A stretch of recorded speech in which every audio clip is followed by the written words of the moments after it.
Oktyabrın 15-də Bakı Apellyasiya Məhkəməsində hakim İlqar Murquzovun sədrliyi ilə araşdırmacı jurnalist Xədicə İsmailin şikayətinə baxılıb. Prosesi Avropa Birliyi, Norveç, İngiltərə və ABŞ səfirliklərinin nümayəndələri də müşahidə edib. Prosesin başlanğıcında hakim Xədicə İsmaildən məhkəmə heyətinə etirazının olub-olmamasını sual edib. Məhbus jurnalist Azərbaycan məhkəmə sistemində ədalətli hakim olmadığı üçün mənim üçün heç bir fərqi yoxdur deyə cavab verib. Bəşir Fəxrəddin Mehdiyev jurnalistin Şuşa qəfəsindən çıxarılması, ev dustaqlığına buraxılması və yenidən məhkəmə istintaqının getməsi ilə bağlı vəsatət qaldırıb. Heç bir vəsatət qəbul edilməyib. Rədd edilən digər vəsatət isə Yalçın İmanovun yenidən jurnalistin müdafiəsinə qayıtması ilə bağlı olan vəsatət olub.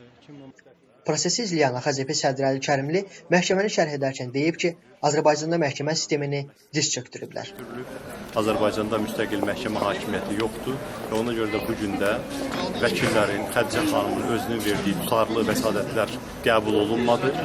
29-una hökm elan olunacaq, amma artıq heç bir şübhə yoxdur ki, sifariş yerinə yetiriləcək. Proses oktyabrın 29-na təxirə salınıb.